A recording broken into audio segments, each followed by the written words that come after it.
Tell me your thoughts on God. Hello, citizens of YouTube land. Hey, It's your president and your VP, and we've got a very special thing for you guys. This is the beginning of the newest season of Lifetime Movies, A Dude's Perspective. And in honor of this being the final season, part of that is some of you guys may have seen some of our earliest work, and it really it's wasn't. not really the finest work, guys. Like We're kind of embarrassed by it, actually, going back and looking at it and how dark and how overly loud I was, how quiet he was, and how awkward we were. And then this happens, and monotone, and I am a robot, and I am a robot. Wait, no, I can't say that joke. So in honor of that, this one here is going to be Freshman Fall, aka She Cried No, which premiered back in 1996 on NBC, and it stars Candace Cameron Bure and Mark Paul Gosselaar. And for those of you who are my age, and maybe those of you who grew up on MeTV and other stuff like that showed a little show called Saved by the Bell, and if you watched TGIF, then perhaps you know of a little show called Full House, and that's where Or if you're like me and you're able to have access to Nickelodeon at your grandparents' house, maybe you stayed up a little bit late and you got access to Nick at Night, which showed Full House that way.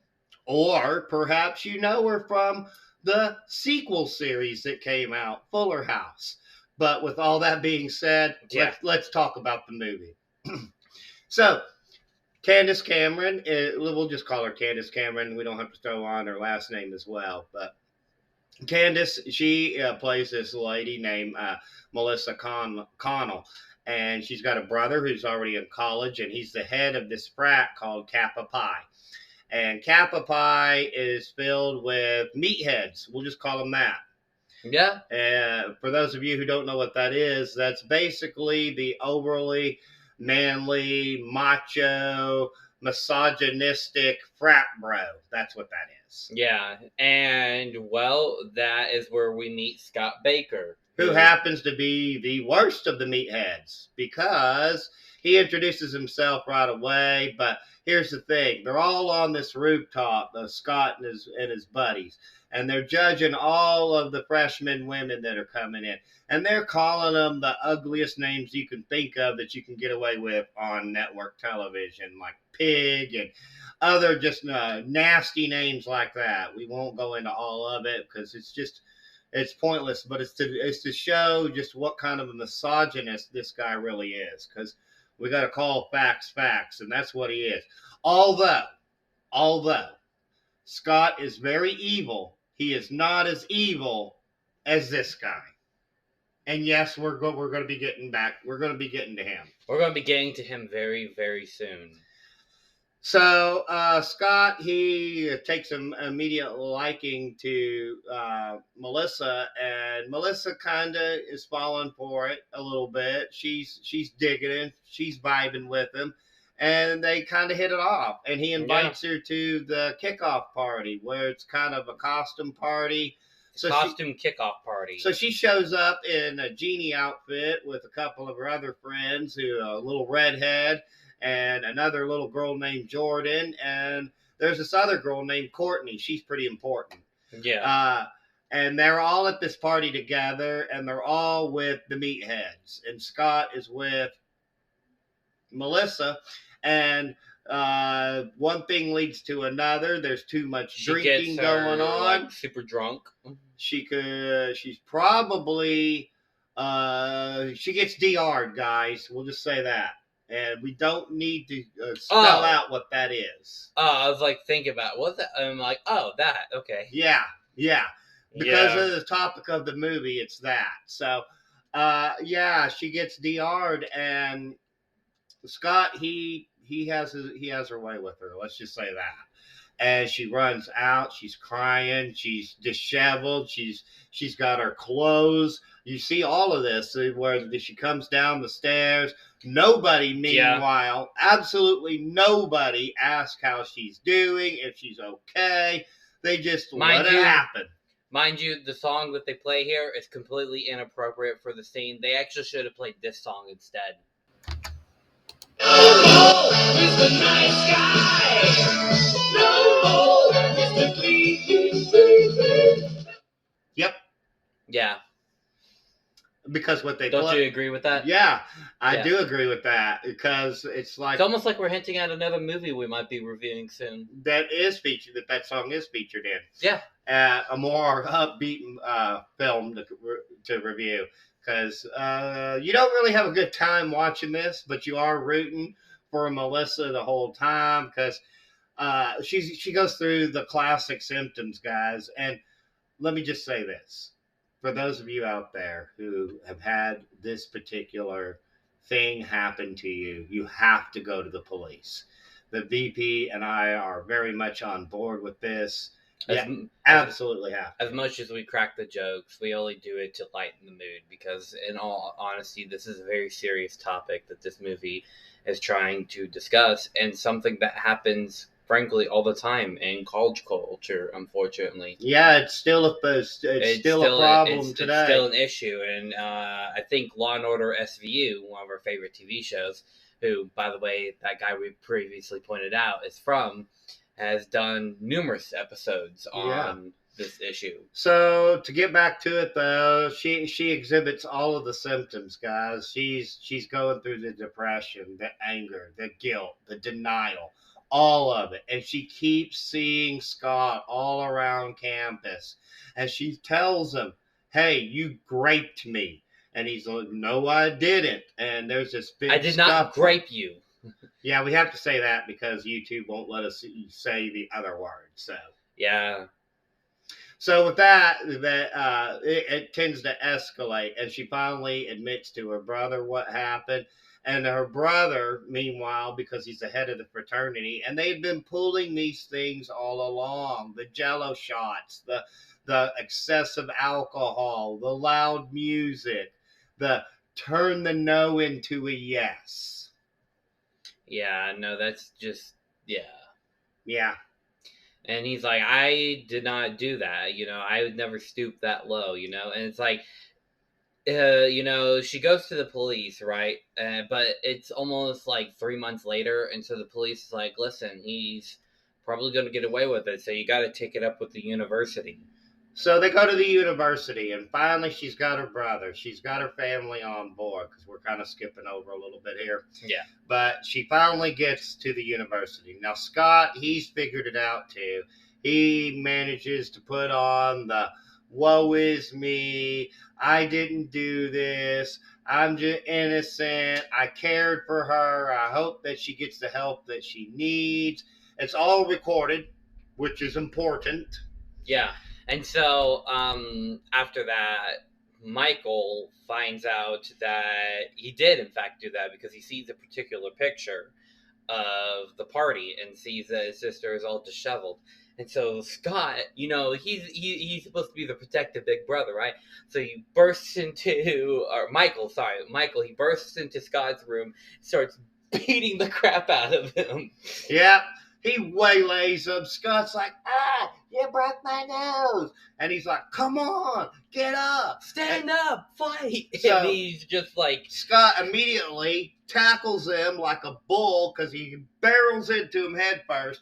Michael gets him in the front face lock. He's holding him there. The frat brothers come in and pull him apart. He's holding him in like a front headlock while he's punching him in the side, mind you. The frat brothers pull him off, and he's like, you raped her, did you? Just admit it. And Scott, he says something that is so cold and callous, because what he tells Michael is, hey, I didn't do anything to your sister that she didn't want to happen. And that's when he's like, all right, let me at him. Kind of reminds me of like that scene from Twister, you know? So, in retaliation... you know what I'm talking about, right? It reminds me of that scene from Twister with like Bill Paxton's character and how he's like waylaying on, and they have to break it up too. Yeah. We own the DVD. We could probably insert that as a metaphor. Yeah, we probably will, and then edit that little part out there. But hey, guys, getting back on the subject. So Michael, he's about to leave the fraternity because he was going to leave at the end of the semester and move in with his girlfriend, and this just gave him a chance to find an apartment sooner.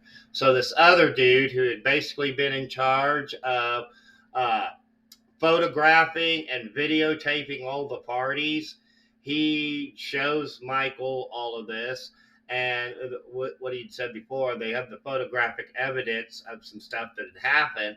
And the same guy that took all the evidence, he's like, hey, man, they want to throw you a going away party. Why don't you just come, and you're still a brother to us, so just show up. And he's like, all right, man. So he shows up, and here comes the alcohol. And we're talking the shots. We're talking the beer, the beer funnel. We're talking. Are we allowed to say that? Beer?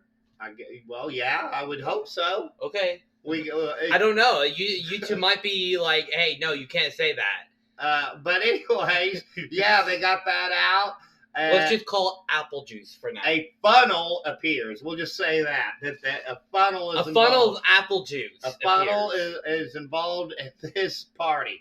So he is worse for wear. So bad off that they have him wrapped up in this blanket, naked, and he is near comatose from the alcohol.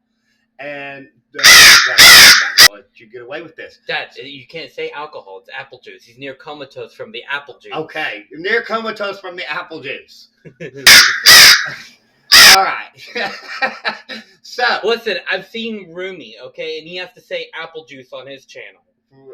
For the other word? For the other word. You can't say that? No, you can't, because YouTube's gonna not take a liking to it. All right. So, anyways, which is kind of ironic. When he's all jacked up on apple juice, his sister the next day goes to Scott one more time. She's like, admit it that you raped me. He's like, I didn't grape you. And then he's like, hey, I'm talking to you. And she like lets out this banshee scream. She's like, ah! And so this black dude shows up and he's like, hey, was he bothering you? And she's like, no. In fact, I know exactly what I have to do now. And then I'm like, bro, you could have got the Crips on your side. I mean. So, the frat has gotten together and they're watching a football game. When all of a sudden, there's this videotape that is being played.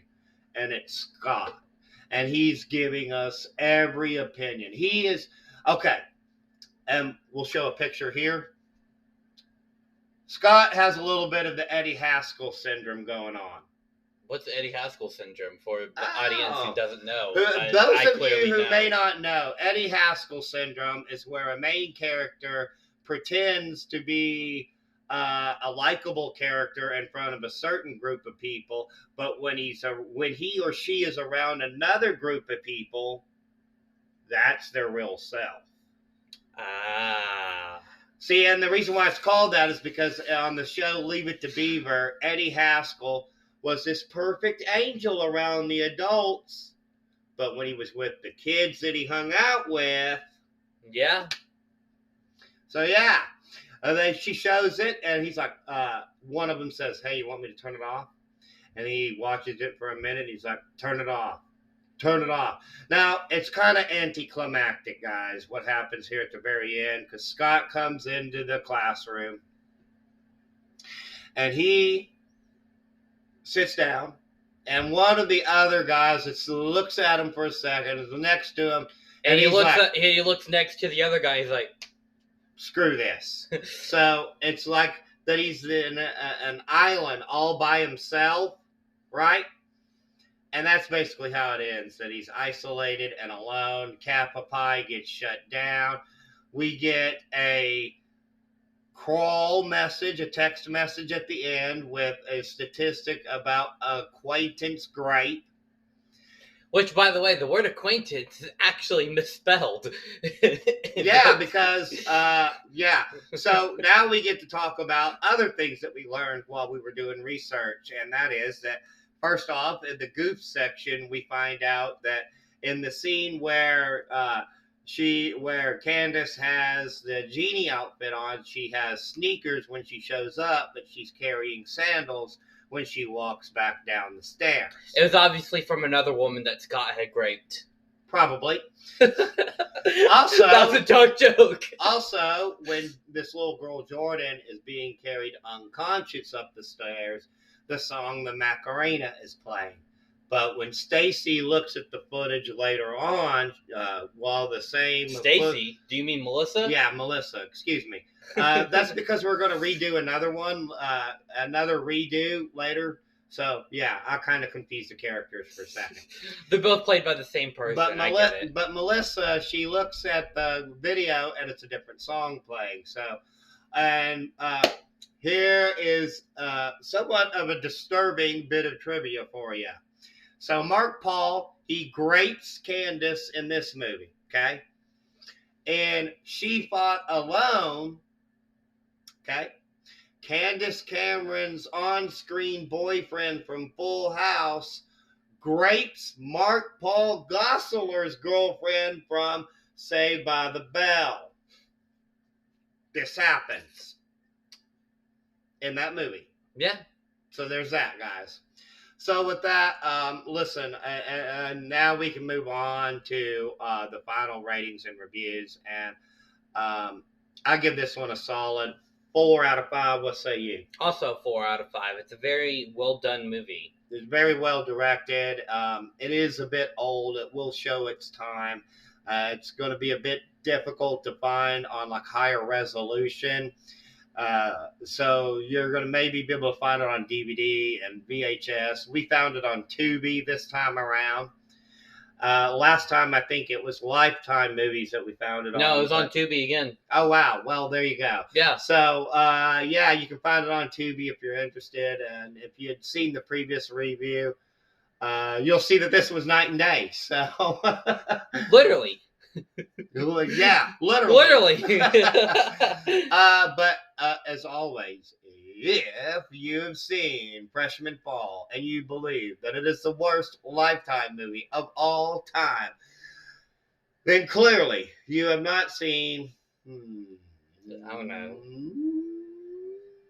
My Evil Stepdad. My Evil Stepdad. Well, yeah, why not? I think we reviewed that one, and I think we gave it a good one, but it's just a joke anyway. It don't mean nothing because it just is. Yeah. But hey, guys, as always, just remember, we're just two idiots with a webcam. Our opinions do not matter, except they actually do, because we have a YouTube show. Except they actually don't. So, guys, stay tuned because we've got a lot more coming up. We're giving you guys a good review for The Grinch. We weren't happy because of what happened with us with YouTube on Christmas. Yeah. So we've got that coming out. We've also got episode 2 of Lifetime Dudes, Lifetime Movies, A Dude's Perspective. Lifetime Dudes. Yeah, that should be a movie, shouldn't it? Yeah.